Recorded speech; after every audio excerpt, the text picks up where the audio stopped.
Hi guys, welcome back to my channel. I hope you're having a good day. So if you're wondering, well, wow, that background looks a lot different than the last day, it's because I am now back in Ireland. I've left Spain and this is like my new kitchen background. Anyways, today I am basically going to be doing my apple crumble, and the reason it's different will be that you'll see later on in. But for this you are going to need 3 cooking apples or 3 brandy apples. Golden caster sugar. Now see, I couldn't find golden caster sugar in the shop, so I'm reckoning that demerara sugar should be fine. This is kind of the same thing. And if I run out of it as well, because I couldn't also find that in the shop, it's kind of a small shop, I'm going to just mix it with some granulated normal white caster sugar. Okay, so that is for just the filling, and then for the top you're going to need 175 grams of plain flour, again another 110 grams of the golden caster sugar, 10 grams of like cooking butter, shall we say, or margarine. I just have that in the fridge because I don't want to melt it too much now. I'll get it out in a bit. And then you're also going to need 2 teaspoons of cinnamon, which is the secret ingredient. I also have a cup of water which I like to put in on top of the apples before adding the sugar and the cinnamon. It's just a little trick that I got taught in home ec. So yeah, that's it. So your first step would be to turn the oven on to 190 degrees, which I already have done. And then you will be moving on to the top part of your procedure. I also like to start with the crumble because I find if you peel the apples and then slice them up and everything, have them in the bowl, that they just go brown too early, and I don't like them that way. They go a bit too soft, and so I prefer to leave them to the second step after the crumble topping. And your equipment, you'll also just need a sieve, a mixing bowl, weighing scales, and I have this glass Pirate square container. I think it's around 20-21 centimeters width, so just that's all you need. And the first thing we're going to start off with is the crumble topping, obviously, so I'm just going to weigh out the flour first. Dip the flour into the bowl first. Add in is the sugar. I'm going to end up having enough demerara sugar, so I'm just going to start mixing in the granulated caster sugar. Okay, we can say normal caster sugar going into this, then the brown sugar, but it'll be fine. Lumps of sugar that are in there, and just throw it in with the flour. And the first thing that you want to do is mix that all together with a wooden spoon. I forgot to mention it because I also forgot myself. Just going to mix that all together. 110 grams of butter. Probably the best way to do this is just add in little wedges of butter and then just mix it with your hands. Some people might not like to do this, but I don't mind it myself.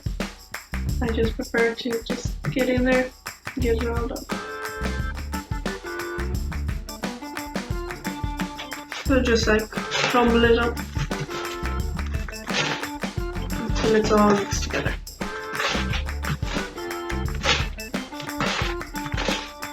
I do usually like to make this kind of when I have a bit free time, you know, I've just come off on holidays and stuff like that, because before this I hadn't like made this in, I'd say, 2.5 years, so I just like to do it. It's nearly a sign to me that I'm on holidays and that I have just more free time.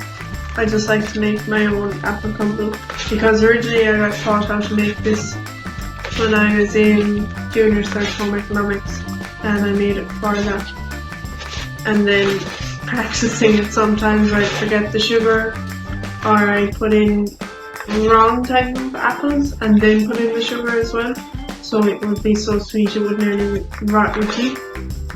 But eventually I did get it right, and I think I ended up getting an E in that part of home ec, but I ended up getting worse than that overall. Oh no!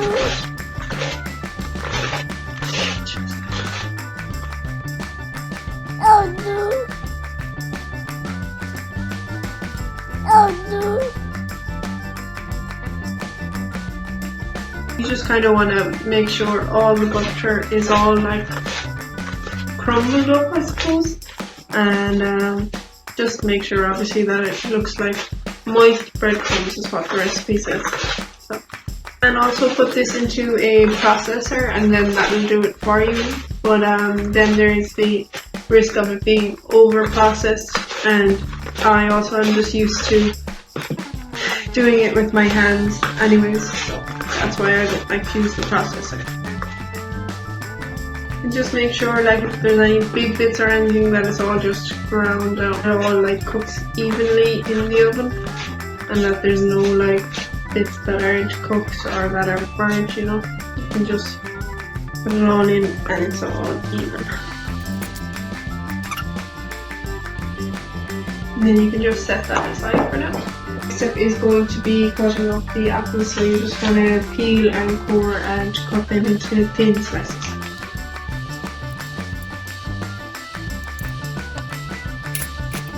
Okay, and now I've got the apples all cut up like this, and then the next thing you want to do is just throw them straight into the dish you're going to use. Try and separate them out, but it's not too important, you know. Okay, and then what you're going to do is you're just going to throw the cup of water over it. Actually, I think I might need a second cup. Oh. So you're going to just take 2 tablespoons of the demerara sugar or the golden castor sugar and just sprinkle it over the apples.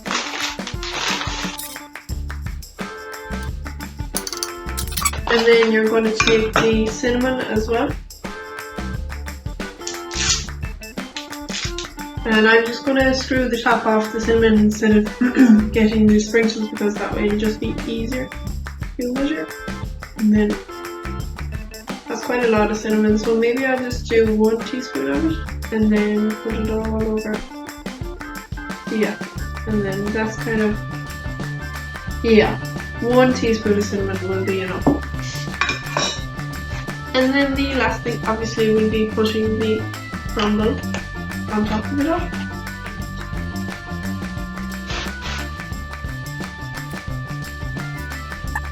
The recipe says to do this with a fork, but I am thinking that a wooden spoon is just fine as well. You might want to get a bigger dish than this because this is kind of a tight squeeze, but it'll be fine. Push it all into the corners and that. Make sure every bit is filled with crumble. Yeah, and in the end that's what you're going to get. And now I am going to put this in the oven for 35 to 40 minutes, just until the top is kind of golden and that the apples are nice and soft. Okay, but I'll just be keeping an eye on it as well. I might leave it in for 30 and then check it, and then see. I'll let you know at the end.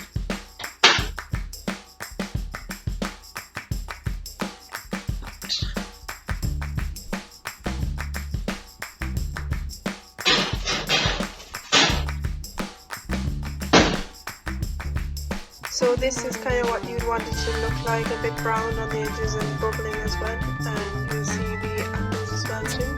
But I'm going to leave this to cool for 10 minutes and then I'm going to give it a taste. Okay, so now this. Okay, so this is now what it looks like when it's cooked, and I'm going to stop that because otherwise this is all going to slide out of the dish.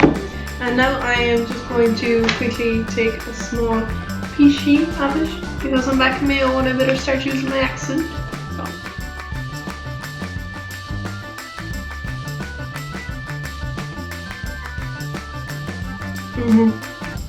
I know that that's what I do after every time I cook, and it's really nice, but I'm just a great cook, you know?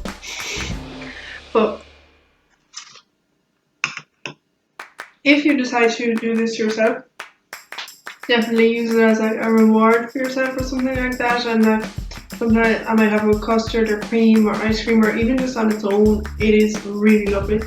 So if you decide to do that, then just send me your pictures of it and your reaction to it if it's the first time you've ever tried it with the cinnamon in it. And if you like it that way, or if you just like the traditional type of apple crumble, you can DM me on Instagram or on Snapchat. I will put my links for those in the description. And I hope you really enjoyed the video, and I will see you next time. Bye!